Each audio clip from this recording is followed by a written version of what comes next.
যে মৃত্যু, এক নম্বর কথা হলো মৌত, এটা চিরবাস্তবতা নাকি? অস্বীকার করার, অবজ্ঞা করার, ঠাট্টা করার, উপহাস করার, তুচ্ছতাচ্ছিল্য করার, এটাকে পাশ কাটাইবার কোনো সুযোগ কারো আছে তো না। তাহলে এটা চিরন্তন সত্য, বাস্তব সত্য, এটা হবেই হবে, হবেই হবে, মৃত্যু গ্রহণ করতেই হবে। বিভিন্ন বিষয়ে অনেক সময় আমরা ঠাট্টা করি, মস্কারি করি, হ্যাঁ না এত আসলেই নি, হুজুর কোরআন শরীফে আছে নিয়ে কথা, হাদিসে আছে নিয়ে কথা, হ্যাঁ, অথবা আপনারা হুজুররা কত কথা কন, কত হুজুর কত কথা কন, কিন্তু মৃত্যু এটা তো কোরআনেরই কথা, হাদিসেরই বক্তব্য। এইটাকে এরকম ঠাট্টা করা, মস্কারি করে উড়াইয়া দেওয়ার মতো ক্ষমতা, সাহস কারো আছে? এটাই বুঝাইতে চাইলাম, মানে এটা একটা চিরবাস্তবতা, এটা একটা অমোঘ সত্য, চিরন্তন সত্য। এটাকে অ্যাভয়েড করা, পাশ কাইটা চলা, কোনো সুযোগ, কোনো সুযোগ নেই। মৃত্যুকে স্বীকার না করা, কারো কাছে এমন কোন যুক্তি, ন্যূনতম একেবারে নাস্তিক যদি একেবারে আল্লাহকেও বিশ্বাস না করে, পরকাল আখেরাত কিছুই বিশ্বাস করে না, মনে করেন যেই লোকটা একেবারে নিকৃষ্ট কাফের, সেও মৃত্যুকে কি করবে না? অস্বীকার করার সুযোগ নাই। এটা এতটা বাস্তবতা, এতটা চিরন্ত। আল্লাহ তাআলা সেটাই বলছে, কুল্লু নাফসিন যায়িকাতুল মাউত, প্রত্যেককেই মৃত্যুর স্বাদ গ্রহণ করতে হবে, মৃত্যুর স্বাদ গ্রহণ করতে হবে। এই জন্য আমার কথা হলো এই কথা বুঝানো যে মৃত্যু একটি চিরবাস্তবতা, চিরন্তন সত্য। মৃত্যু একেবারে অস্বীকার করার, অবজ্ঞা করার কোনো সুযোগ কারো কাছেই নাই। তাহলে যেটা আমার নিশ্চিত গ্রহণ করতে হবে, যেটা আমাকে যেতেই হবে মৃত্যুর কাছে, আমাকে মরতেই হবে, আমাকে মৃত্যুর স্বাদ গ্রহণ করতেই হবে, আমাকে এই পৃথিবী ছাড়তেই হবে, আমার চোখ বন্ধ হবেই হবে, আমার হাত নড়াচড়া স্তব্ধ হবেই হবে, আমার এই দেহ ঠান্ডা হবেই হবে। রাসূলুল্লাহ সাল্লাল্লাহু আলাইহি ওয়াসাল্লামের একটি সংক্ষিপ্ত হাদিস আছে, ছোট্ট হাদিস। হাদিসের মধ্যে নবী সাল্লাল্লাহু আলাইহি ওয়াসাল্লাম বলছেন, কাফা বিল মাউতি ওয়াইজান, উপদেশের জন্য, নসিহত করার জন্য মৃত্যু, মরণ, মৌত, এটার স্মরণ, এটার কথা বলা, এটার কথা মনে পড়া, এটাই যথেষ্ট। আমাকে মরে যেতে হবে, আমাকে চলে যেতে হবে, আমি এখানে কোনোভাবেই কোনো শক্তিতেই থাকতে পারবো না, এই বোধ, এই বিশ্বাস, এই অনুভূতি, এটা যার হৃদয়ে জমছে, ইয়াকিন হয়েছে, হৃদয়ে বসে গেছে, তার জন্য আর কোনো নসিহত লাগে না, এটাই যথেষ্ট। কাফা, নবীজি বলছে কাফা, যথেষ্ট। তাহলে মৃত্যুর স্মরণ, মরণের কথা মনে করা, এটাই ওয়াজ হিসাবে, এটাই একজন বক্তা, ওয়াইজান, ওয়াইজ তো বলে মানে যে ওয়াজ করে, তো মৃত্যু যেন নিজেই একজন ওয়াজকারী। রাসূলুল্লাহ সাল্লাল্লাহু আলাইহি ওয়াসাল্লাম বলছেন মৃত্যুই বক্তা, অর্থাৎ মরণের কথা মনে পড়া, মৃত্যুকে স্মরণ করা, মরণের বাস্তবতাটাকে নিজের হৃদয়ে লালন করা, এটাই যথেষ্ট, এটাই যথেষ্ট। রাসূলুল্লাহ সাল্লাল্লাহু আলাইহি ওয়াসাল্লাম আরেক হাদিসে বিখ্যাত বলছেন, আকসিরু যিকরা হাদিমিল লাযযাত ইয়ানি আল মাউত। নবী সাল্লাল্লাহু আলাইহি ওয়াসাল্লাম বলেন, আমার উম্মত সকল কিছুর স্বাদ নষ্ট করে দিবে, সমস্ত কিছুর স্বাদ, তৃপ্তি নষ্ট করে দিবে, তৃপ্ত স্তব্ধ করে দিবে যে বিষয়টি, তাকে বারবার স্মরণ করো। আকসিরু, বেশি বেশি স্মরণ করো। কোন জিনিস? যেই জিনিস মৃত্যু, যেই জিনিস সব কিছুর স্বাদ নষ্ট করে দিবে। তো নবীজি আবার নিজেই উদাহরণ দিয়ে বলছে, ব্যাখ্যা করে, ইয়ানি আল মাউত, অর্থ হচ্ছে মৃত্যু। মৃত্যুই সেই বিষয়, জিনিস যা কোনো মানুষের যখন হয় তখন আর সে কোনো কিছুর উপলব্ধি, স্বাদ, আস্বাদন করা, উপভোগ করা আর সুযোগ থাকে। মৃত ব্যক্তি, লাশ, তার কাছে মিষ্টিটাই কি আর চুকাটাই কি, তার কাছে ঝালটাই কি, কোনোটারই কোনো স্বাদ উপলব্ধি বোধ তার আর নাই। তাই জন্য আল্লাহ নবী সাল্লাল্লাহু আলাইহি সাল্লাম বলেন, মৃত্যুকে বেশি বেশি স্মরণ করো। কিন্তু এটারে বুঝানোর জন্য আমাদের হৃদয়ে যেন উপলব্ধি হয়, এই জন্য এইভাবে বলছেন যে সব কিছুর স্বাদ নষ্টকারী বস্তু অর্থাৎ মৃত্যু, তাকে বেশি বেশি স্মরণ করো, বেশি বেশি স্মরণ করো। তাইলে মৃত্যুর স্মরণ এটা রাসূলুল্লাহ সাল্লাল্লাহু আলাইহি ওয়াসাল্লামের আদেশ, আল্লাহ নবী সাল্লাল্লাহু আলাইহি সাল্লামের হুকুম। মৃত্যুকে কি করা? স্মরণ করা। কোরআনুল কারীমের মধ্যে আল্লাহ তাআলা বহুভাবে মৃত্যুর স্মরণ আমাদেরকে কোরআনুল কারীমে আল্লাহ তাআলা করাইছে, মনে করাইছে।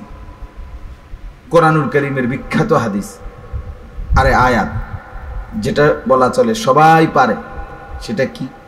কুল্লু নাফসিন যায়িকাতুল মাউত। 2, 4, 10 বার 50 বার শুনে নাই, বলে নাই এমন মানুষ নাই। সবাই এই আয়াতের এইটুকু জানে। আল্লাহ তাআলা বলছে যত কিছুর মধ্যে প্রাণ আছে, রূহ আছে, সব কিছুকেই মৃত্যুবরণ করতে হবে। যায়িকাতুল মাউত, মৃত্যুর স্বাদ গ্রহণ করতে হবে। তাইলে সব কিছুকেই, কুল্লু নাফসি, সমস্ত মানুষ না, যত কিছুর মধ্যেই প্রাণ আছে, প্রাণ অস্তিত্ব আছে, সব কিছুকেই মৃত্যুর স্বাদ গ্রহণ, সব কিছুকেই শেষ হইতে হবে, মরতে হবে। এখন প্রাণ আছে কোন কোন জিনিসে আর নাই কোন কোন জিনিসে, এটা বিজ্ঞানের ভাষায় এটার ভাগ বাটোয়ারাও আছে। এগুলো মানুষের গবেষণায়, জড় পদার্থ, জীব পদার্থ, জীব, জড় এবং জীব, এগুলো আমরা ছোটবেলায় স্কুলে প্রাইমারিতে পড়ছি। কোনোটার প্রাণ আছে, কোনোটার কি নেই, প্রাণ। বিজ্ঞানের ভাষায় কোনো কোনো জিনিসের কি নেই, প্রাণ নাই, জড় পদার্থ বলে। যেমন এই কাঠ, এই যে কাগজ, এটা, এই যে প্লাস্টিক, এটা, এগুলো জড় পদার্থ, এগুলোর মধ্যে কোনো কি নেই, প্রাণ। কিন্তু কোরআনের ভাষায় আল্লাহর এই সৃষ্টির একের সব কিছু, আমাদের চোখে যেটা লড়ে না, সরে না, কাঠ, প্লাস্টিক, যা বলেন, এক কথায় কিছু, সমস্ত কিছুরই প্রাণের অস্তিত্ব আছে, প্রাণ আছে, অস্তিত্ব আছে, রূহের অস্তিত্ব আছে। আর এই জন্য আল্লাহ তাআলা বলছে সব কিছুকেই মরতে হবে, তার মানে শেষ হইতে হবে। অর্থাৎ এই কায়নাতে মাটির উপরে অবস্থিত বিদ্যমান একটি জাররা, একটা কাগজ, একটা আলপিন, একটা কাঠের টুকরা, একটা লোহার টুকরা, কোনো কিছুই মাটির উপরে থাকবে না, সব কিছুকেই শেষ হয়ে কবরে ঢুকে যাইতে হবে ইসরাফিলের ফু দিলে। কোরআনুল কারীমের মধ্যে আছে ওয়া ইম মিন শাইইন ইল্লা ইউসাব্বিহু বিহামদি। এই যে এটার দ্বারা বোঝা যায় আল্লাহ তাআলা বলছেন ওয়া ইম মিন শাইইন, এমন কোনো জিনিস নাই যা কিছু আল্লাহ তাআলার তাসবিহ পড়ে না, এমন কিছু নেই। তাহলে ওয়া ইম মিন শাইইন ইল্লা ইউসাব্বিহু বিহামদিহি, এমন কোনো জিনিস নেই যা আল্লাহ তাআলার প্রশংসার তাসবিহ পড়ে না। তাহলে সমস্ত জিনিস কার তাসবিহ পড়ে? আল্লাহ। তাহলে এখন আপনি বলেন এই কাগজটা, এটা একটা জিনিস কিনা? এটা জিনিস না, এটা একটা কিছু না। তাহলে এইটা, এই যে সোফার কাঠ, এটা একটা কিছু না। তাহলে আল্লাহ তো বলছে যাই কিছু তাই তাসবিহ পড়ে। তাহলে বোঝা গেল যাই কিছু তারই প্রাণ আছে, অস্তিত্ব আছে, না হে তাসবিহ পড়ে কি?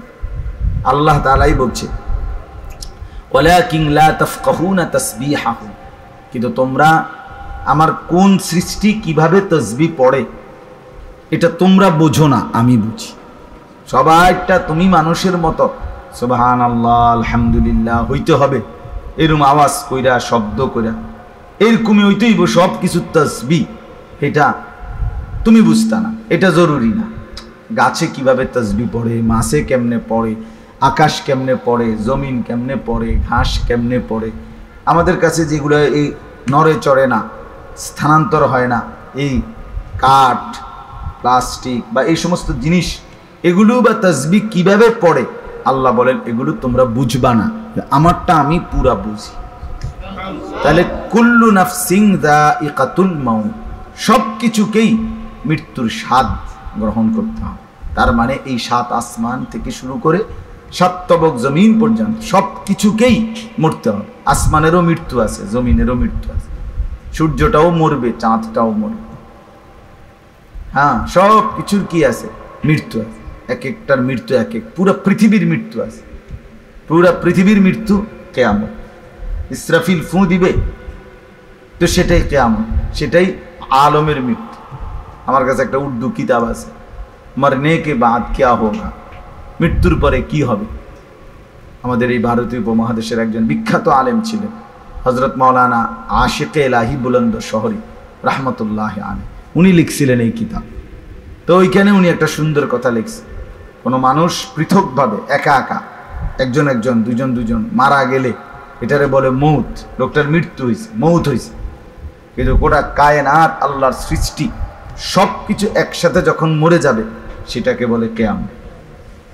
ওইটা মৃত্যুরই আর একটা নাম, মরণেরই একটা কি, মৃত্যুরই একটা নাম। সিঙ্গেল মরলে এটা মৌত, ইজতিমাই সম্মিলিতভাবে যখন সব মরে যাবে, শেষ হয়ে যাবে, তো সেটাই কি। তাহলে বোঝা গেল মৃত্যু মরণ এইটা আমার আপনার না, শুধু একেবারে জাররা জাররা, বিন্দু বিন্দু, সব কিছু সব কিছু। রাসূলুল্লাহ সাল্লাল্লাহু আলাইহি সাল্লাম বলছেন ইসরাফিলের ফু দিবে আর এই কায়নাতের সমস্ত কিছুই মাটির নিচে চলে যাবে, কিছুই থাকবে না, একটা সুতাও না, কিচ্ছু মাটির উপরে থাকবে, একমাত্র মাটি তার নিচে সব কিছু নিয়ে নিবে। আবার ইসরাফিল দ্বিতীয় আরেকটা ফু দিবে, ও আখরাজাতিল আরদু আসকালাহা, আল্লাহ বলছে তখন পুনরায় আবার মাটি কাঁপবে, কাঁপতে কাঁপতে কাঁপতে মাটির নিচে যা কিছু ছিল, মানুষ, গরু, ছাগল, কীট পতঙ্গ, স্বর্ণের খনি, রৌপ্যের খনি, গ্যাসের খনি, তেল, খনিজ পদার্থ, এই সব কিছু জমিনের নিচে যা ছিল সব উপরে চলে আসবে। স্বর্ণের খনিও উপরে টেলাবে, রৌপ্যের খনিও উপরে উঠে পড়বে, গ্যাসের খনি, এই তেল, এটি সব উপরে ভাসবে। তখন যার যা দরকার নিতে সুবিধা হবে। এখন তো উঠানো, প্রসেসিং করা, কেনা, সবাইরে পায় না, সবাইরে দেয় না, ঠিক আছে না? তখন সবাই গ্যাসের লাইন নিতে পারে হাসরের মাঠ থেকে, কথা বুঝছেন? কিন্তু কামে লাগতো না আর কি, কামে লাগবে। হ্যাঁ, হাদিস, এটা জানো, এটা হাদিস, আমি কিন্তু এটা হাসতে হাসতে কই, স্পষ্ট তাফসিরের মধ্যে আছে হাসরের ময়দানে যে সব কিছু জমিন থেকে উপরে উঠবে, তখন এরকম টাকা, স্বর্ণ, রৌপ্যের স্তূপ থাকবে। তখন সে স্বর্ণ, রৌপ্য এগুলো ডাক দিবে মানুষকে, নাফরমানদেরকে ডাক দিয়ে বলবে, হে সম্পদের লোভী, এই সম্পদের জন্য তুমি কাউকে হত্যা করেছ, এই সম্পদের জন্য তুমি কারো উপরে জুলুম করেছ, এই সম্পদের জন্য কারো হক নষ্ট করেছ, এই সম্পদের জন্য তুমি আল্লাহর বন্দেগী করতে পারো না, এই সম্পদের জন্য কত কি না করেছ, আজকে তোমাকে দিলাম, যা মন চায় নাও। সবাই কথা বলবে, সমস্ত স্বর্ণ, রৌপ্য, গ্যাস, তেল, আল্লাহর কুদরতের এগুলো ডাক দিবে, যার যা লাগে নাও। তখন হাদিসে আছে, লোকেরা তখন বলবে, মানুষ অবাক হইয়া, ওয়াকালাল ইনসানু মা লাহা, মানুষগুলো বলবে, হায় হায়, এটা কি ঘটনা, কি হলো, সব দি কথা কয় চারিদিকে। আল্লাহ তাআলা তখন বলেন যে ঘটনার দেখছোটা কি, ঘটনা দেখছোটা কি, এখন না দেখবা, ইয়াউমা ইদিন তুহাদ্দিসু আখবারাহা, এখন দেখবা তোমার সামনে, তোমার পায়ের নিচের জমিন তোমার পুরা জিন্দেগির খবর সব বলবে, তুমি শুধু শুনবা। তোমার শনিবার, রবিবার, সোমবার, মঙ্গলবার সব বলে দিবে, তুমি রাতে কি করেছো, দিনে কি করেছো, একাকী কি করেছো, প্রকাশ্যে কি করেছো, ভালো করেছো কাজ, মন্দ করেছো কি, সব। ইয়াউমা ইদিন তুহাদ্দিসু আখবারাহা, জমিন কথা বলবে। তো মানুষ আবার অবাক হয়ে বলবে, জমিন তোমরা কথা বলছো? তো জমিন বলবে, বিআন্না রাব্বাকা আওহা লাহা, আরে তোমার রব যে আল্লাহ, তিনি আমাদেরকে ওয়াহি করেছেন, আদেশ করেছেন কথা বলার জন্যে। আর আল্লাহ বললে সবকিছুরই জবান খোলে। আল্লাহ বললে সবকিছুরই কি খোলে? জবান। কোরআনে আছে যে হাত্তা ইদা মা জাউহা শাহিদা আলাইহিম সামউহুম ওয়া আবসারুহুম ওয়া জুলুদুহুম। আল্লাহ তাআলা বলেন কিয়ামতের ময়দানে সবাইকে যখন একত্রিত করা হবে, প্রত্যেকটা মানুষের কান, তার চোখ, ওয়া জুলুদুহুম, তার শরীরের চামড়া, সবটা আল্লাহ তাআলার কাছে কথা বলবে, সাক্ষী দিবে। তো বলতেছি ওয়াকালু লিজুলুদিহিম লিমা শাহিদতুম আলাইনা। তখন মানুষ অবাক হয়ে নিজের শরীরের চামড়া, সারা দেহ, শরীরের চামড়া মানে তো সারা দেহ, চামড়া ছাড়া কোনটা? তো সব মানুষ বলবে লিমা শাহিদতুম আলাইনা, তোমরা কিভাবে, তোমরা কেন আমার বিরুদ্ধে সাক্ষ্য দিচ্ছ? হায় হায়, পাউডার ঠিক আর লাগাইলাম, আহারে তেল রে, সাবান রে, আহারে ফেয়ার এন্ড লাভলি কই লাগাইলাম? হ্যাঁ, ক্বালু আনতাকানা আল্লাহুল্লাযী আনতাকা কুল্লা শাইইন। আল্লাহ তাআলা তখন বলে যে তখন এই দেহের অঙ্গগুলোই বলবে, হে আল্লাহর বান্দা, ওই আল্লাহই আমাদেরকে কথা বলার যোগ্যতা দিয়েছেন, সমস্ত কিছুকে যিনি কথা বলার যোগ্যতা দিয়েছেন। তাহলে বাপ, আমার বলার উদ্দেশ্য হইল এই কথা বুঝানো যে কুল্লু নাফসিন যায়িকাতুল মাউত, সমস্ত কিছুই মরতে হবে। তাহলে মৃত্যু একটা স্বাভাবিক চিরন্তন অমোঘ বাস্তবতা। এটাকে পাশ কাটার, অ্যাভয়েড করার, এটাকে অস্বীকার করার, এটা ঠাট্টা করে উড়াইয়া দেওয়ার, মস্কারি করণের। আমরা অনেক সময় হুজুরদের, আলেমদের কোরআন সুন্নাহর কত কথাই তো আমরা মস্কারি করি। আরে রাহো চাই হুজুররা, কইতো লাগলি কি আর একেবারে কম কয়নি। এবং মানুষ আছে না কথায় কথায়, আরে রাহো হুজুররা কইছে, কত কথাই তো হুজুররা কয়, বেটা সব ধরে কি আর কুলেন যাব না? হ্যাঁ, হুজুররা সব ধরলি কি আর চলন যাব না? হ্যাঁ, এই হুজুররা এটা এটা দাওয়াত খায়, হুজুরের কইতে কি আর কামাই করেনি, কামাই করলে না বুঝতো। আরে বাপ, আরে বাপ, আমনে একটা কামাই করি নইছি, আর আমরা বুঝে সিরা চাবাই, আর আমরা বাকিরা মেহনত করি না, আমনে একটা মেহনত করে, আমরা বুঝে বুঝে বন দিয়ে চা দিয়ে বিজয় খাই। কথা বুঝছেন না? ফাজিল লোক, এসব ফাজিল লোকরে টাঙ্গাইয়া ফেরত দরকার যে বেটা বেয়াদব, কোন আলেমে দ্বীনের ব্যাপারে কথা বলা, কোন মসজিদের ইমামকে তুচ্ছ-তাচ্ছিল্য করা, এটা তো সম্পূর্ণভাবে নাজায়েজ। ইচ্ছা করে বুঝে শুনে কেউ যদি কোন আলেমে দ্বীনকে তুচ্ছ-তাচ্ছিল্য করে তো এটা কুফরি, গুনাহ না, শুধু কুফরি। কুফরি শুধু গুনাহ না, এটা কুফরি মিয়া, অনেক বড় ব্যাপার। এটা ঈমান হারিয়ে ফেলা, ঈমান নষ্ট হয়ে যাওয়া, ইচ্ছা করে যদি তুচ্ছ-তাচ্ছিল্য। যাই হোক, তো বলতেছিলাম আমরা বিভিন্ন বিষয়ে অনেক সময় আমরা ঠাট্টা করি, মস্কারি করি। হ্যাঁ, আরে না, এত আসলেই নি হুজুর, কোরআন শরীফে আসেনি এ কথা, হাদিসে আসেনি এ কথা। হ্যাঁ, অথবা আপনারা হুজুররা কত কথা কন, কত হুজুর কত কথা কন, কিন্তু মৃত্যু এটা তো কোরআনেরই কথা, হাদিসেরই বক্তব্য। এইটাকে এরকম ঠাট্টা করা, মস্কারি করে উড়াইয়া দেওয়ার মতো ক্ষমতা, সাহস কারো আছে? এটাই বুঝাইতে চাইলাম। মানে এটা একটা চিরবাস্তবতা, এটা একটা অমোঘ সত্য, চিরন্তন সত্য। এটাকে অ্যাভয়েড করা, পাশ কাইটা চলা, কোনো সুযোগ নেই।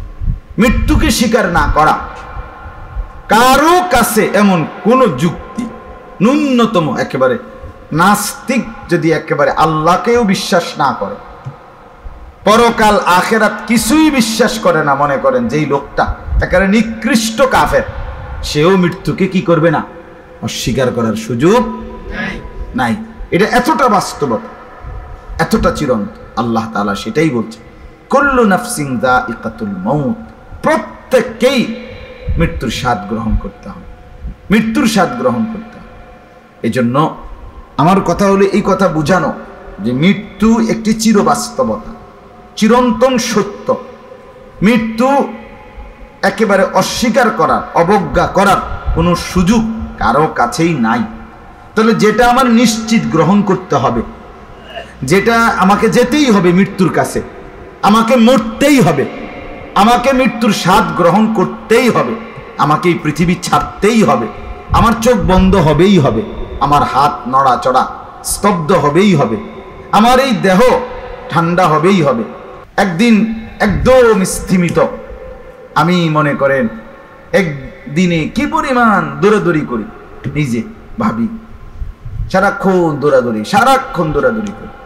একসাথে 4 জনের সাথেও কথা কই, মাদ্রাসায় মানুষ আসে একসাথে, ভাই বলেন আপনি কি বুঝেন, ওই একসাথে 60 জনেরটা উত্তর দিই, মানে কই শুনে লাই আগে, এবারে আমনের এটা হয়েছে যে হ্যাঁ খালাস ওরেন, মানে দুমদাম হুলস্থুল। হুজুররা একদিকে কথা কয়, মানুষ মাহফিলের জন্য, হেবাটার আর একদিকে কথা কয়, এদের এই পরিবারের সমস্যা, এদের টাকা পয়সার সমস্যা, বিভিন্ন কথা শুনতে হয়। কিন্তু এই যে ব্যস্ততা, এই যে অস্থিরতা, এই যে দৌড় ঝাঁপ, হাত নড়ে, পাও নড়ে, জবান নড়ে, ঠ্যাং নড়ে, মাথা নড়ে, একদিন সব স্তব্ধ হয়ে যায়। একদিন আর হাত নড়বে না, পাও নড়বে না, চোখ আর খুলবে না, কান আর শুনবে না, পৃথিবী থেকেই যাবে। এই ব্যস্ততার পৃথিবী, এই হুলস্থুল পৃথিবী থেকেই যাবে। আমি একদিন চলে যাব, একদিন আমি ঠান্ডা হয়ে যাব, একদিন স্তব্ধ হয়ে যাব। এই কথাটা হৃদয়ে আনা, এই কথা মাঝে মাঝে উপলব্ধি করা অনেক বড় নিয়ামত। এই জন্য নবী বলছে আকসিরু যিকরা হাদিমিল লাযযাত, মরণকে স্মরণ করো বেশি বেশি। আকসিরু অর্থ হলো বেশি বেশি স্মরণ করো।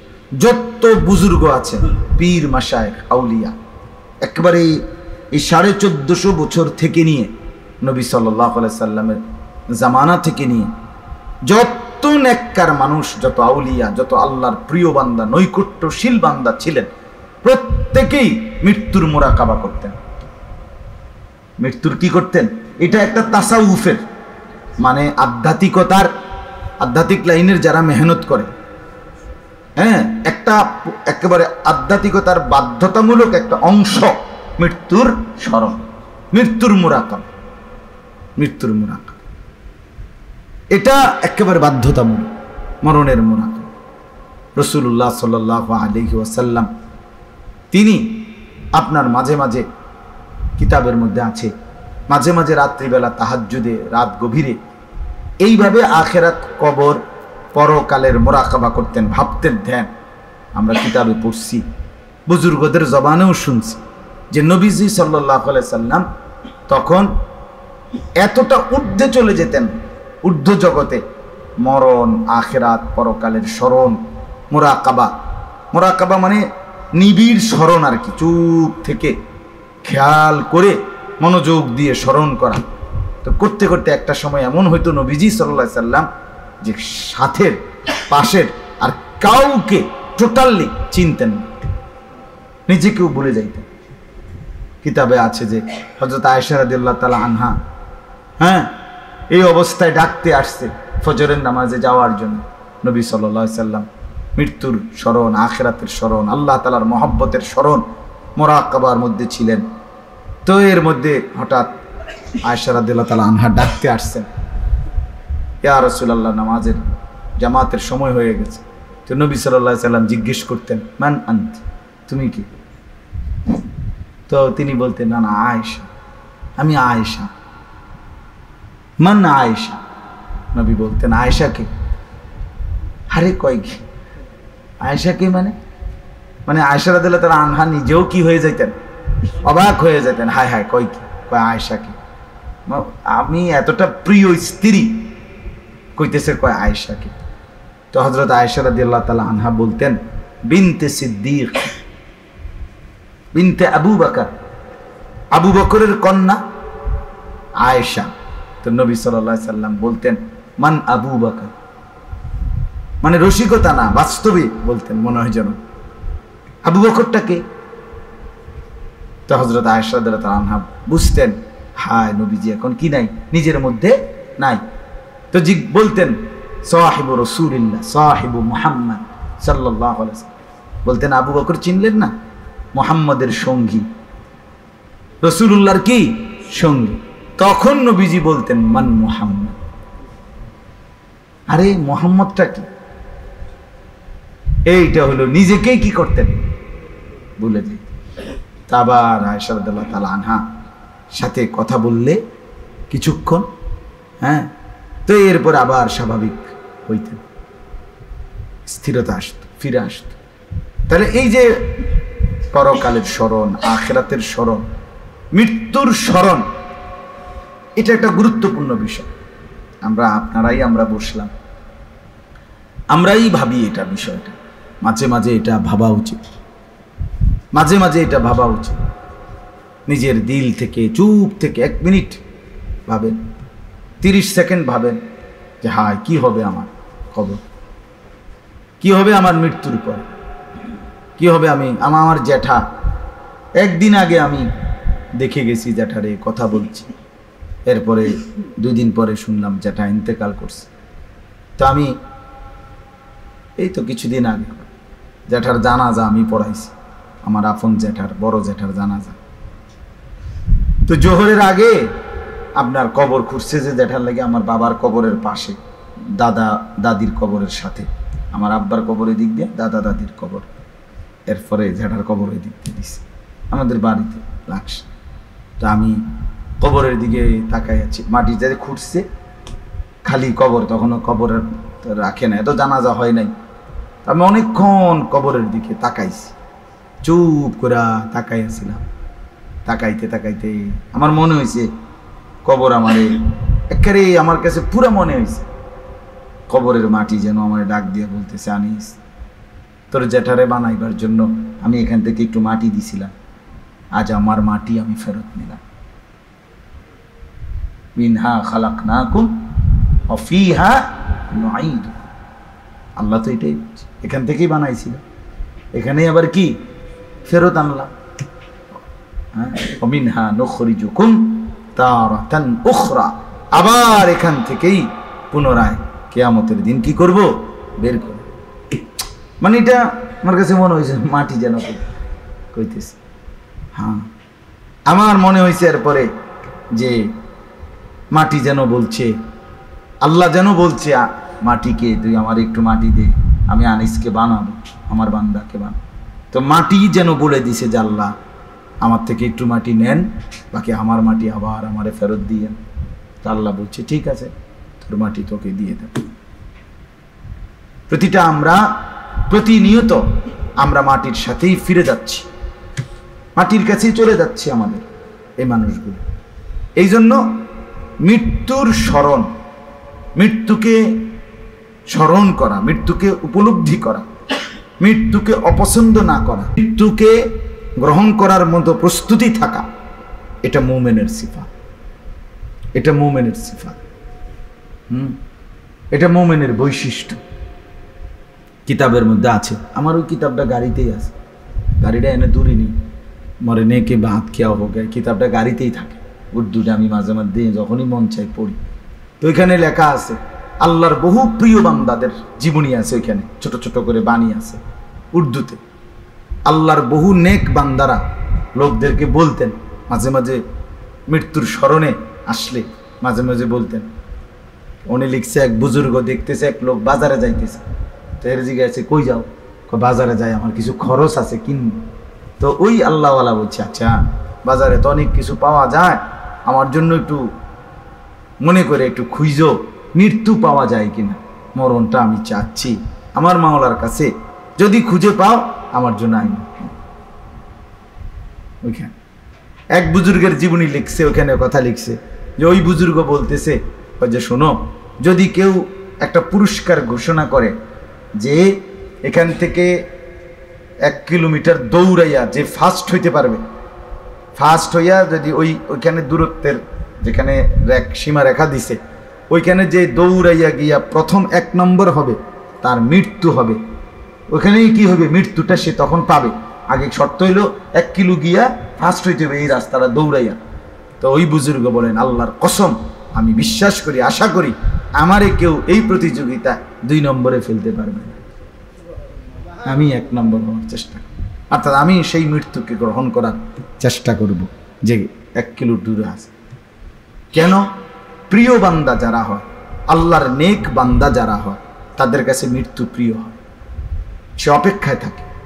এমনিতে মৃত্যু চাওয়া নিষেধ, মানে এমনি মৃত্যু কামনা করা যে আল্লাহ আমারে মরণ দেন, এটা নিষেধ। কিন্তু যখনই মরণ আসবে আমি এটার জন্য প্রস্তুত, এই মানসিকতা, মানে এটাকে গ্রহণ করার জন্য কোনো রকমের অস্বস্তি না থাকা, এইটা মুমিনের সিফাত, এটা মুমিনের সিফাত, এটা মুমিনের বৈশিষ্ট্য। কথা বুঝছি? কিতাবের মধ্যে আছে, ইমাম কুরতুবী রাহমাতুল্লাহর কিতাব, আল মাউতু জিসরুন জাসরুন, মৃত্যু হলো পোলের মতো। মৃত্যু কিসের মতো? পোলের মতো। নেককারের জন্য মৃত্যু। মুমিনের মৃত্যু কেমন? মুমিনের জন্য মৃত্যু হলো পোলের মতো। পোল কি? পোল, সাঁকো, বাঁশের সাঁকো মনে করে তো পোল, ব্রিজ। পোলের এই পারে একজন বন্ধু দাঁড়িয়ে আছে, আর পোলের ওই পারে আরেকজন বন্ধু। এই দুই বন্ধু পোলের দুই পারে।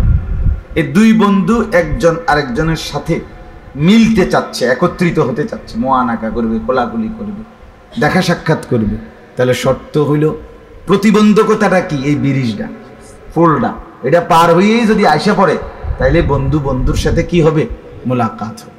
তো ওই কিতাবে লিখছে যে বুজুর্গদের কথা হইল, নেককারের মৃত্যু এই পোলের মতো। ওই পারে তার বন্ধু আল্লাহ, তিনি অপেক্ষা করছেন। এই পারের বন্ধু মোমেন, তিনি এই পারে দাঁড়িয়ে আছেন। তো ওই পার থেকে যেন আল্লাহ ইশারা করে, বন্ধু ইশারা করে আল্লাহ যেন বলতেছে, মৃত্যু গ্রহণ করে পোল পার হয়ে আসো, আমার সাথে মিলিত। ইয়া আইয়াতুহান নাফসুল মুতমাইন্না ইরজিই ইলা রাব্বিক রাদিয়াতাম মারদিয়্যা ফাদখুলি ফি ইবাদি ওয়াদখুলি জান্নাতি। আল্লাহ বলে, যে আত্মা পুরাপুরি আমি আল্লাহকে রাজি করে পুরা দিল আমি আল্লাহর দিকে ফিরাইয়া দিছে, নফসটা যখন মুতমাইন্না হয়েছে, তখন আর অন্তরে গুনাহের জন্য আকাঙ্ক্ষা জাগে না, আর নেক আমল একটাও ছাড়তে চায় না। আল্লাহ তখন খুশি হয়ে বলেন, এমন আত্মার অধিকারী বান্দা মুমিন, তুমি জলদি আমার কাছে চলে আসো, আর থাকার দরকার নাই, আমার বুঝ হয়ে গেছে, আমার যা চাওয়ার বান্দা আমি তা পেয়ে গেছি। ইরজিই ইলা রাব্বিক, তুমি তোমার রবের দিকে ফিরে আসো, রাদিয়াতাম মারদিয়্যা, আর শোনো আমিও তোমার উপরে রাজি, তুমিও আমার উপরে রাজি। সুবহানাল্লাহ, দুজনেই রাজি, দুজনেই সন্তুষ্ট। তো বলছে আল মাউতু জাসরুন, মৃত্যু হলো পুলের মতো, ইউসিলুল হাবিব ইলাল হাবিব, যেই পোল, যেই ব্রিজ, মানে যেই মৃত্যু এক বন্ধুকে, হাবিব মানে কি? বন্ধু, বন্ধুকে বন্ধুর সাথে মিলাই দিবে। বন্ধুকে কার সাথে মিলাই দিবে? তাহলে মুমিনের জন্য মৃত্যু অপছন্দের বস্তু না। মুমিনের জন্য মৃত্যু থেকে বাঁচতেই হবে যে কোনো মূল্যে, যে কোনো মূল্যে। না না, এটা জরুরি না। বরং মৃত্যু চাইলাম না আমি ঠিক, কিন্তু প্রস্তুত আছি আমি। যখনই আপনি নিবেন, আমি আপনার জন্যই অপেক্ষা, আল্লাহর জন্যই অপেক্ষা। যখনই নিবেন। মজার হাদিস তাফসিরে আছে, ওই কিতাবে আছে আত-তাযকিরা ফি আহওয়ালিল মাউতা ওয়া উমুরিল আখিরা, এটা একটা আরবি কিতাব, ইমাম কুরতুবী রাহমাতুল্লাহর কিতাব। ওইখানে আছে সুন্দর একটা ছোট্ট ঘটনা আছে, খুব সুন্দর। হযরত ইব্রাহিম আলাইহিস সালাম এর ঘটনা, আজরাইলের সাথে একটা ছোট্ট ঘটনা আছে। ইব্রাহিম আলাইহিস সালাম ছিলেন আল্লাহর বন্ধু, বন্ধু না, খলিলুল্লাহ, আল্লাহর কি? খলিল। তো মৃত্যুর সময় আজরাইল, মালাকুল মউত ফেরেশতা, ইব্রাহিম এই খলিল ইব্রাহিম আলাইহিস সালামের কাছে আসছে ওনার জান কবজ করার জন্য। তো নবীদের ব্যাপারে হাদিসে আছে স্পষ্ট, প্রত্যেক নবীকে জান কবজের আগে আল্লাহ তাআলার পক্ষ থেকে ফেরেশতা আগে বলে, বুঝছেন, আগে জানায় এটা আপনার রূহ কবজ করতে আসছি, যাইবেন না থাকবেন। আর খুইয়ারা হাদিস আছে, প্রত্যেক নবীকে ইখতিয়ার দেওয়া, এটার অপশন দেওয়া হয় যে যাবেন না থাকবেন আর একটু, বুঝছেন না? তো ইব্রাহিম আলাইহিস সালামকে যখন মালাকুল মউত বলছে যে যাবেন না থাকবেন, মানে আপনার রুহু কবজ করবো কিনা, তখন ইব্রাহিম আলাইহিস সালাম একটা কথা বলছে যে আল্লাহকে গিয়ে জিজ্ঞেস করো যে আমার একটা প্রশ্ন আছে। কি প্রশ্নটা হলো, আল্লাহর কাছে গিয়ে তুমি বলো যে আয়াকবিজুল খলিলু রুহা খলিলিহি, যে এটা কি কোনো নিয়ম যে বন্ধু বন্ধুর জান কবজ করে? বন্ধু বুঝি বন্ধুরে মেরে ফেলে? আমি না বলে ওনার বন্ধু, বোঝেন নাই কথা? আমি না ওনার বন্ধু, তো উনি আবার ফাড়াইলো আমারে কি করে লাইতে, মাইরে লাইতে। বন্ধু কি বন্ধুরে মেরে ফেলে? এটা হইল? এটা কি কথা? আয়াকবিদুল খলিলু রুহা খলিলিহি, বন্ধু কি বন্ধুর জান কবজ করে?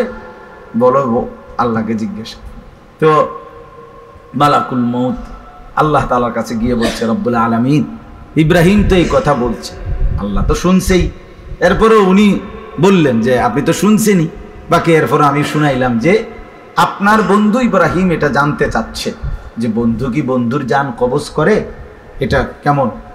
তখন আল্লাহ তাআলা, এ খেয়াল করেন কথাটা, আল্লাহ তাআলা তখন মালাকুল মউতকে বলছে, তুমি আজরাইল, তুমি মালাকুল মউত গিয়া আমার বন্ধু ইব্রাহিমকে তুমি একটা কথা কও গিয়া, আমারও একটা প্রশ্ন আছে, সেইটা কো দুজি গাও, যাও। তো বলছে কি বলেন? তো আসছে আল্লাহ থেকে কথাটা যাই না, ইব্রাহিম আলাইহিস সালামের কাছে আইসা এবার মালাকুল মউত আজরাইল বলল যে আপনার আল্লাহ এবার জানতে চাচ্ছেন আয়াকরাহুল খলিলু লিকা খলিলিহি, বন্ধু কি বন্ধুর সাক্ষাৎ মুলাকাত পছন্দ করে না?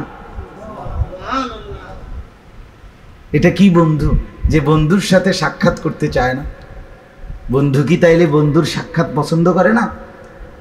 ইব্রাহিম আলাইহিস সালাম সাথে সাথে বুঝা লাইছে খাইছে না, আসলে তো এটা কি না, মৃত্যু না, এটা তো বরং আমার পরম প্রিয় বন্ধু মাওলার সাথে কি মুলাকাত, সাক্ষাৎ। তখন ওই কিতাবে লিখছে যে ইব্রাহিম আলাইহিস সালাম সাথে সাথে মালাকুল মউতকে বললেন, ইকবিজ রূহি আল আনা ইয়া মালাকাল মউত, হে মালাকুল মউত এখন এই সেকেন্ডেই আমার জান কবজ করো। আমি তো খেয়াল করি নাই, এখনই না খেয়াল করলাম, এ তো আমার বন্ধুর মিলন, এ তো আমার বন্ধুর সান্নিধ্য পাওয়া, অতএব আমি মৃত্যুকে অপছন্দ করব কেন? তো ওনার এরপরে ওনার রূহ কবজ করছে। তাহলে এক অংশ কথা, আমার এই অর্থটা বলতেছি এক্ষুনি, আগে এক অংশের কথা কি বুঝলেন? যে মৃত্যু, এক নম্বর কথা হলো মউত, এটা চিরবাস্তবতা নাকি? অস্বীকার করার, অবজ্ঞা করার, ঠাট্টা করার, উপহাস করার, তুচ্ছতাচ্ছিল্য করার, এটাকে পাশ কাটাইবার কোনো সুযোগ কারো আছে তো? তাহলে এটা চিরন্তন সত্য, বাস্তব সত্য, এটা হবেই হবে, হবেই হবে, মৃত্যু গ্রহণ করতেই হবে। এই হলো এক কথা। দুই নম্বর কি কথা? একজন মুমিন, একজন প্রিয় বান্দা, সে কোনো অবস্থাতেই মৃত্যুকে কি করতে পারে না, অপছন্দ করতে পারে না। মুমিনের জন্য মৃত্যু প্রিয়, মুমিনের জন্য মৃত্যু তোহফা। রাসূলুল্লাহ সাল্লাল্লাহু আলাইহি ওয়াসাল্লাম বলছে, তোহফাতুল মুমিনি আল মাউত, মৃত্যু মুমিনের জন্য কি হাদিয়া, তোহফা, তোহফা, তার পুরস্কার প্রাপ্তির সময়। মৃত্যুবরণ করলো মুমিন, নেককার, আল্লাহওয়ালা, দিনদার, ফরহেজগার, নামাজি, এই লোকটার মরণ আসলো মানে তার পুরস্কারের সময় ঘনায়া গেল, ঠিক না? মরণে পরেই সে কবর থেকে কি শুরু হবে, তার পুরস্কার প্রাপ্তি শুরু হয়েছে। হাদিসে আছে যে এই নেককার কবরে প্রশ্নের জবাব দিতে পারে, তো আল্লাহ তাআলা সাথে সাথে বলেন যে সাদাকা আবদি, ফেরেশতারা আমার বান্দা সঠিক উত্তর দিছে, কাজেই ফাফরিশুহু মিনাল জান্নাহ, কবরেই তার জন্য জান্নাতের বিছানা বিছায় দাও। ওয়ালবাসুহু মিনাল জান্নাহ, কবরে তার শরীরে জান্নাতের পোশাক পরিয়ে দাও। ওয়াফতাহু লাহু বাবান ইলাল জান্নাহ, কবর থেকেই দেখবে সে জান্নাতে একটা দরজা তার জন্য খুলে দাও। দরজা খুলে দাও, দরজা খুলে দাও। এরপরে আল্লাহ তাআলা বলেন, ফেরেশতা তার কবরকে ডানে বামে সামনে পিছনে 70 হাত প্রশস্ত করে দাও। মাদ্দা কবরা, কবরকে প্রশস্ত করে দাও, একদম 70 হাত চারদিকে ছড়িয়ে দাও, বড় সড়ো করে তার কবর প্রশস্ত করে দাও, সে যেন আরামসে থাকে, আমার বান্দা যেন যেন আরামে থাকে। এই অবস্থায় কবরে একজন সুন্দর আকৃতির পুরুষ বালক তার সামনে আসবে। আসার পরে সে ওই বালকের দিকে নেককার লোকটা তাকিয়ে বলবে, ওয়াজহুকাল ওয়াজ, তোমার চেহারা তো খুব সুন্দর চেহারা, তুমি কে? তখন ওই বালক বলবে, আনা আমালুকা সালিহ, আমি তোমার সারা জিন্দেগির নেক আমল, আমি তোমার জিন্দেগির সারা জিন্দেগির নেক আমল। জান্নাতের দিকে দেখাইয়া বলবে, হাদা মাকআদু, এটা তোমার ঠিকানা, ওই যে দেখা যাচ্ছে তোমার সামনে দরজাটা খোলা, এটাই তোমার গন্তব্য। তো হাদিসে আছে, নেককার লোক তখন বলে, ইয়া রাব্বি আকিমিস সাআ, হে আল্লাহ জলদি কিয়ামত হচ্ছে না কেন? হাত্তা আরজিআ ইলা আহলি, আমি আমার পরিবারের সদস্যদের কাছে যাব, আমার বন্ধু বান্ধব, আমার পরিবারের লোক মানে জান্নাতি, তাদের সাথে আমি মিলিত হব, কখন হচ্ছে না কেন কিয়ামত? আর নাফরমান, হাদিসের মধ্যে আছে, নাফরমান যেভাবে আটার কাইয়ের মধ্যে, দুইটা উদাহরণ দিছে নবীজি, আটার কাইয়ের মধ্যে একটা চুল যদি আটকায়া যায়, এটাকে যেরকম টেনে হিসড়ে টেনে বের করে, আপনার বের করে, নাফরমানকে এভাবে ফেরেশতা বের করে আনবে। লিখছে যে যদি আমরা এখন বুঝতে তো সুবিধা, যে শিকের মধ্যে গোশত তাপ দিয়া যেভাবে আপনার শিক কাবাব বা এগুলো বানায় না, তো এরকম শিক আংটা, এই আংটার মধ্যে গোশত উত্তপ্ত, এটারে যেরকম টান দিলে ছিঁড়া ভিড়া আসে, আপনার জাহান্নামীকে পাপীকে তার রুহু যখন কবজ করবে দেহ থেকে মালাকুল মউত, তো মনে হবে যেন এরকম শিক, এরকম আংটাওয়ালা এটাকে উত্তপ্ত গরম শরীর থেকে টেনে হিসড়ে এরপরে ছিঁড়া ভিড়া এরপরে বের করতেছে। তো এই জন্য বললাম, মৃত্যুকে অপছন্দ করা কোনো সুযোগ নেই, বরং মুমিন মানেই হলো যে মৃত্যুকে গ্রহণ করার জন্য প্রস্তুত, যে মৃত্যুকে গ্রহণ করার জন্য প্রস্তুত, আর যে এই প্রস্তুত সে আমলের মাধ্যমে প্রস্তুত। আপনি এমনি হইতো না, আপনি এটা জীবনও পারতেন না, আপনি নামাজ পড়েন না, রোজা রাখেন না, হালাল খান না, হারাম থেকে বাঁচেন না, নজর হেফাজত করেন না, আপনার চাল চলন উঠা বসা সব এলোমেলো, আর আপনি বলবেন মৃত্যুর জন্য আমি প্রস্তুত, জিনা হবে না। আপনার দিল যদি পরীক্ষা করে আলটা করে, রিপোর্টে আইব আপনি চিটার, আপনি বাটফার, আপনার কথাবার্তা সব বিমিদে ফরমালিন, বুঝেন নাই কথা? আপনি পারতেন মূলত। বরঞ্চ যে নিয়মিত নেকামল করে, আল্লাহর বন্দিগি করে, আল্লাহর ইবাদতে অভ্যস্ত থাকে, সে সর্বদাই মৃত্যুর জন্য কি থাকে? প্রস্তুত থাকে। মৃত্যু তার কাছে অপছন্দ না, মৃত্যুকে সে প্রিয় মনে করে। হযরত খালিদ ইবনুল ওয়ালিদ রাদিয়াল্লাহু তাআলা আনহু, আমরা কিতাবে পড়ছি, ইতিহাসের কিতাবে, উনি আপনার পারস্যের বিরুদ্ধে, তৎকালীন পৃথিবীতে সবচেয়ে পাওয়ারফুল শাসন রাজ্য ছিল পারস্য, এই পারস্যের সৈন্যদের বিরুদ্ধে পৃথিবীর সুপার পাওয়ার ছিল, ওদের বিরুদ্ধে যুদ্ধ করার জন্য গেছিলেন। তো ওদের সেনাপতি আপনার হরমুজান, এই পারস্যের সেনাপতি, তৎকালীন যুগের শ্রেষ্ঠ সেনাপতি ছিল কাফেরদের, সেই অগ্নিপূজক তারা। তো সেই সেনাপতি হযরত খালিদ ইবনুল ওয়ালিদ রাদিয়াল্লাহু তাআলা আনহুকে তুচ্ছ করে বলছিল যে এত সামান্য অল্প কিছু সৈন্য নিয়া তুমি এত বড় পারস্য সাম্রাজ্যের বিরুদ্ধে যুদ্ধ করতে আসছো, আসলে বাস্তব কথাটা বলো তো, কি সাহসে, কোন সাহসে আইছো? কি মনে করেন 50 লাখ লোকের বিরুদ্ধে তুমি আইছো 10,000 লোক লইয়া যুদ্ধ করতে, বা 20,000 লোক, ঘটনা কি তা? আসলে তোমার এই সাহসটা আইলো করতে? যুদ্ধ করবো না করবো তো পরের খবর, আগে তোমার সাহসে কুলাইলো কেমন? তখন তিনি, কিতাবে আছে, হযরত খালিদ ইবনুল ওয়ালিদ রাদিয়াল্লাহু তাআলা আনহু বলেছিলেন, হে সেনাপতি হরমুজান, তুমি শুধু আমার একটা লাইন শোনো। বলছে বলো। বলছে শোনো, তোমার বাহিনী অনেক বড়, তোমার অস্ত্র শস্ত্র সব বড়, তোমার লোক সংখ্যা সৈন্যবাহিনী অনেক বড়, কিন্তু তোমার এই শুধু একটা কথা বলি, আমি যেই ছোট্ট বাহিনীটা নিয়ে যুদ্ধ করতে আসছি তোমার বিরুদ্ধে, তাদের একটাই শুধু বৈশিষ্ট্য, সেটা কি? সেটা হলো তারা মৃত্যুকে ওই পরিমাণ ভালোবাসে, কসম খোদার তোমরা বেঁচে থাকাকে যে পরিমাণ ভালোবাসে। এইটাই তফাৎ। তারা মৃত্যুকে আলিঙ্গন করতে চায়, তারা মৃত্যুকে গ্রহণ করতে চায়, মরণকে তারা এই পরিমাণ আমার সাহাবী আমার সঙ্গীরা পছন্দ করে, তোমরা জীবনকে বেঁচে থাকাকে যে পরিমাণ কি করো, এইটাই তফাৎ। আর এই শক্তি যার মধ্যে আছে তারে হারাইতে পারে না কেউ, তারে কেউ কি করতে পারে না, হারাইতে পারে। আমরা তো কিতাবে পড়ছি অসংখ্য সাহাবী যারা শহীদ হওয়ার সময় রক্তে ভাইসা গেছে, যুদ্ধের ময়দানে লাশ, রক্তাক্ত শরীর, সারা শরীরে বর্ষার আঘাত, তলোয়ারের আঘাত, যখন রুহু চলে যাইতেছে এই ঠিক শেষ মুহূর্তে ওনারা বলতেন ফুস্তু ওয়া রব্বিল কাবা, কাবার রবের কসম আমি কামিয়াব, সফল হয়ে গেলাম। কি হয়ে গেলাম? সফল। তার মানে ওনারা সফলতা মনে করতেন কে? মৃত্যুকে, শহীদ হওয়া, আল্লাহর জন্য জীবন বিলিয়ে।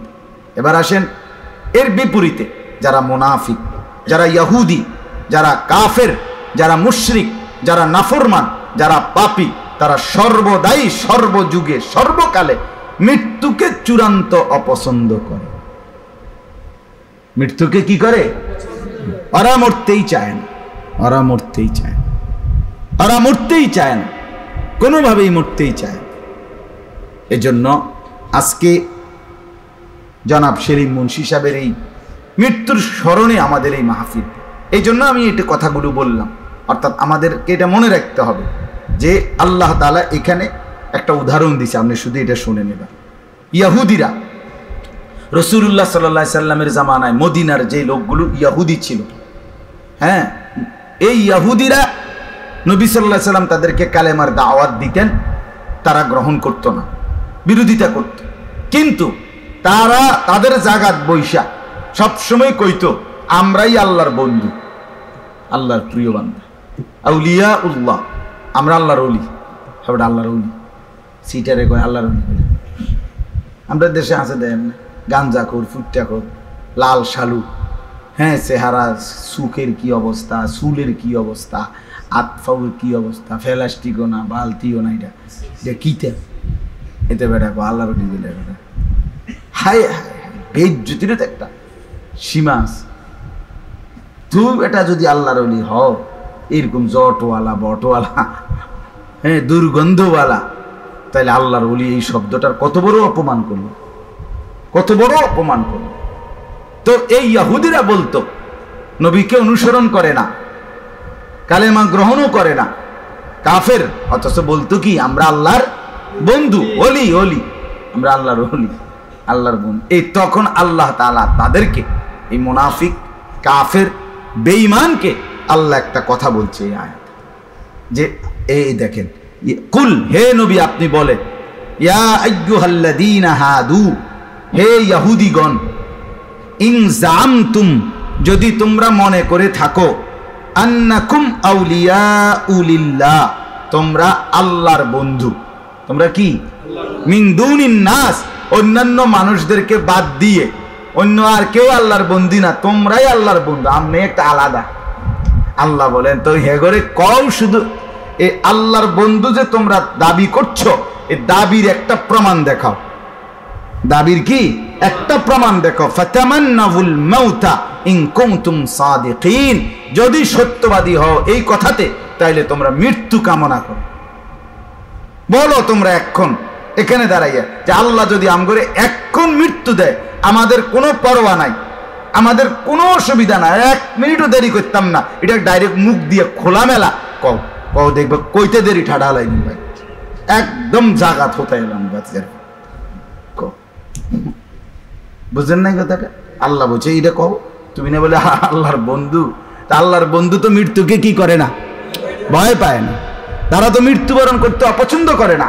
তো তুমি কও, তুমি আমরা সূরা আলে ইমরান একটা সূরা আছে, 3 নম্বর সূরা, ওটার তাফসীরের মধ্যে আছে, একবার ইহুদিদের 70 জন এই নাজরান থেকে আসছে একটা এলাকায়, মদিনা থেকে দূরে। আয়েশা নবীজির সাথে আপনার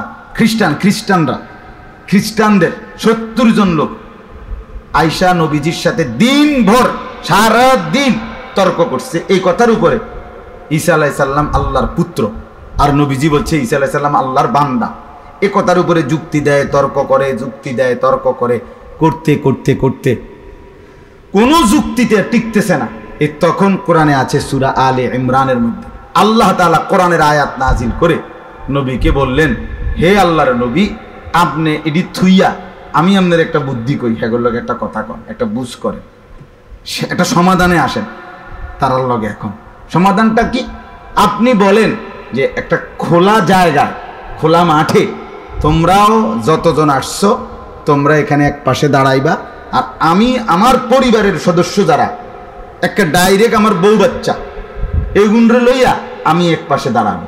আর দোনো দল শুধু এই কথাটা ডাইরেক্ট পরিষ্কার বলবা যে হে আল্লাহ, আমাদের কথার দাবিতে, আমাদের দাবিতে যদি আমরা মিথ্যাবাদী হই তাহলে আপনি এখন আমাদের উপরে লানত গজব বর্ষণ করে আমগরে ধ্বংস করে দেন। এটা কো, বুঝছেন না? এটারে মুবাহালা বলে। এখন ঠাডা বড় এখন যাতে মরে যায় অক্ষণ কম। নবী সাল্লাল্লাহু আলাইহি সাল্লাম তখন বললেন ইহুদিদেরকে, হ্যাঁ তোমরা পরামর্শ করো, সিদ্ধান্ত নাও এক্ষুনি, আমি আমার ফ্যামিলির লোকদেরকে ডাকতেছি, তারা রেডি হইতেছে বোরকা খাদ্য। বুঝেন নাই? হেরারে ফাতেমারে বলছে, আয়েশারে বলছে, হ্যাঁ তোমরা বোরকা খাও দাও তাড়াতাড়ি, অক্ষণ যাইবা। হেরারে বলছে আসো, তোমরাও আসো। এই তখন তাফসীরের মধ্যে স্পষ্ট আছে ওই 70 জন খ্রিস্টানদের যিনি লিডার ছিলেন, তাদের যে বড় ধর্মগুরু, সে আলাদা গিয়া তাদেরকে একসাথ করে আলাদা নিয়ে বলছে, আল্লাহর কসম সাবধান, কোনোভাবেই এই কাজ করতে যাইও না, বরং তোমরা এখন কোন রকম কথা বলে এতে বিদায় নাও, মানে এই কামে যাইও না, চাই তাহলে একটাও আর বাদ যেতে না। হ্যাঁ নিশ্চিত এটা তো বুঝতো এটা যে এখন শেষ হয়ে যাবে, জাগাত শেষ হয়ে যাবে। বুঝছেন কথা? আল্লাহ তাআলা বলেন ফাতামান্নাবুল মাউতা ইন কুনতুম সাদিকিন, যদি নিজেদেরকে সত্যবাদী মনে করো তাইলে এক্ষুনি মৃত্যু কামনা করো। ওয়ালা ইয়াতামান্নাউনাহু আবাদাম বিমা কদ্দামাত আইদিহিম, আল্লাহ বলে বন্ধু বলে দেখেন একটা বারো নাফরমানগুলো তাদের সারা জিন্দেগির যেই গুনাহের নাফরমানি, তারা যে পরকালে পাঠিয়েছে, তারা যে আখিরাতের জন্য নাফরমানি আর আল্লাহর অবাধ্যতা পাঠিয়েছে, এইটার ভয়ে একটা লোকও কোনোদিনও একবারের জন্য মৃত্যু কামনা করবে না।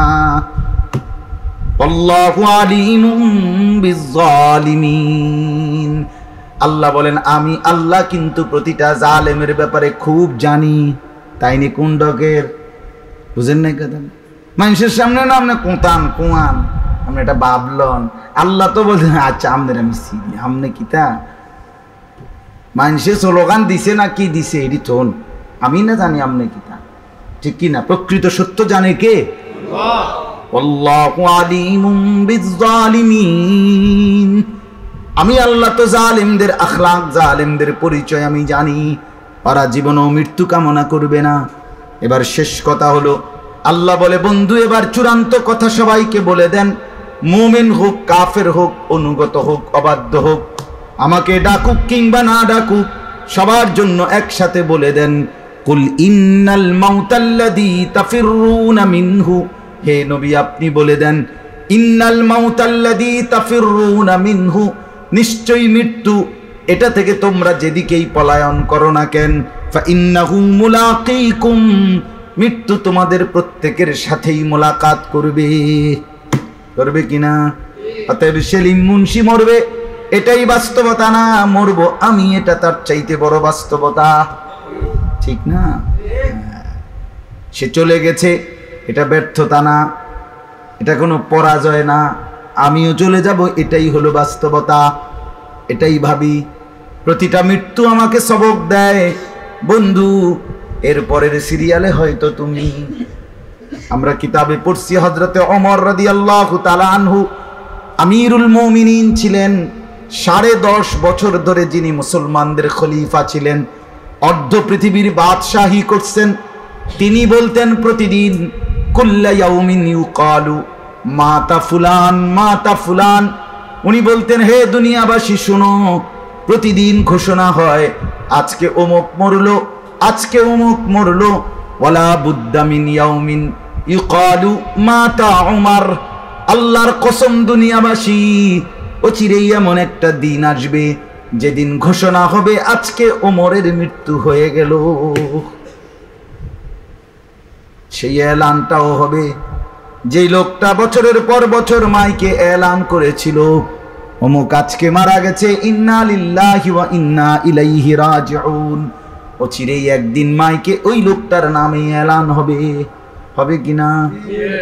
এজন্য আল্লাহ বলেন ফাইন্নাহু মুলাকীকুম, নিশ্চয়ই মৃত্যু তোমাদেরকে মোলাকাত করতেই হবে, সে দেখা করবেই। তুমি না চাইলেও, তুমি আড়াল হলেও, লুকিয়ে থাকলেও, ঘুমিয়ে থাকলেও, সজাগ থাকলেও মৃত্যু তোমার সাথে মোলাকাত করবে। সুম্মা তুরাদ্দুনা ইলা আলিমিল গায়বি ওয়াশ শাহাদা।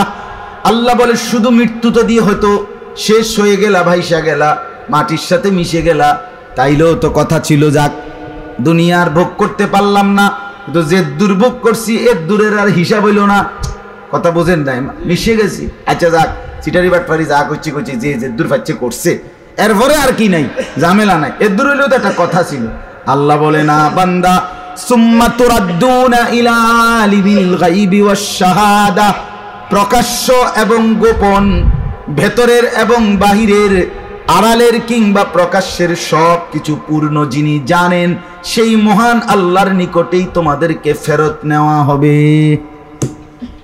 মৃত্যু মানে হারিয়ে যাওয়া না, মৃত্যু মানে ভেসে যাওয়া না, মৃত্যু মানে শেষ হয়ে যাওয়া না, মৃত্যু মানে সব জাননেওয়ালা আল্লাহর কাছে ফিরে যাওয়া। কার কাছে? ইলা রাব্বিকা মুনতাহাহা, তোমার রবের নিকটেই তোমার শেষ ঠিকানা। ফায়ুনাব্বিউকুম বিমা কুনতুম তা'মালুন। আল্লাহ বলেন অতঃপর আল্লাহই একদিন নির্দিষ্ট সময়ে হাসরের ময়দানে এক এক করে তোমাদেরকে জানাবেন দুনিয়ার হায়াতে কে কি করেছিলে, সব জানিয়ে দেবেন, সব জানিয়ে দেবেন। দেবেন কিনা বলেন? দেবেন কিনা বলেন? আল্লাহ শোনাবেন। লাকাদ আহসাহুম ওয়া আদ্দাহুম আদ্দা। আল্লাহ বলেন আমি কিন্তু গুনে গুনে রাখছি, বেষ্টন করে আছি। আহসাহুল্লাহু ওয়া নাসু। আল্লাহ বলেন আমি গুনে গুনে রাখছি বিন বান্দা, তুমি যদিও ভুলে গেছো, নাসু, যদিও লোকেরা ভুলে গেছে, আমার আর মনে নাই গত বছর আমি 30 এপ্রিল কি করেছিলাম, ঠিক এই টাইমে হয়তো মনে নাই। আছেনি মনে? কারো মনে আছেনি? গত 3 বছর আগে 30 এপ্রিল মঙ্গলবার রাত 8:20 আপনি আমি কি করেছি মনে নাই। আল্লাহ বলেন আমি কিন্তু গুনে গুনে রাখছি, তুমি না ভুলে গেছো বান্দা। আল্লাহ আমাদেরকে মাফ করে দেন, আল্লাহ আমাদের প্রত্যেককে মৃত্যুর স্মরণ দান করেন, আমরাও যেন মরণকে স্মরণ করে হায়াতের এইটুকু গনিমত গ্রহণ করে নামাজ পড়েন, রোজা রাখেন, হালাল খান, হারাম থেকে বাঁচেন, চুরি ডাকাতি জিনা ব্যভিচার মদ জুয়া সুদ ঘুষ অবৈধ উপার্জন ধোঁকা প্রতারণা এর থেকে নিজেকে বাঁচান। হ্যাঁ, নিজেদের স্ত্রী ছেলে মেয়েদেরকে দিন শেখান, দিনের পথে রাখেন, বিবি বাচ্চাকে বেপরদেগি থেকে হেফাজত করেন, ছেলেটাকে মোবাইলের আসক্তি থেকে হেফাজত করেন, মেয়েটাকে বেপর্দার জিন্দিগি থেকে বাঁচান। আমরা মুসলমান, এটাই আমাদের ডিউটি, এটা আমাদের পরিচয়, এটা আমাদের বৈশিষ্ট্য, এটা আমাদের কর্তব্য, এটা আমাদের কাজ। শুধু ভাত মাছ চাল ডালের ব্যবস্থা করা, শুধু ঘর বাড়ি দালান বিল্ডিং খাট পালং সোফা ফার্নিচারের ব্যবস্থা, এটা তো কাফের বেঈমানও করছে, আপনার আমার চাইতে বেশি করতেছে।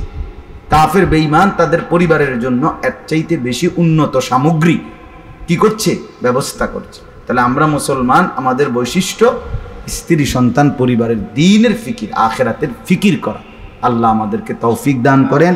আল্লাহ তাআলা মরহুম সেলিম মুন্সি সহ এই এলাকার সমস্ত কবরবাসীদেরকে আল্লাহ মাফ করে দেন। আলহামদুলিল্লাহ রাব্বিল আলামিন।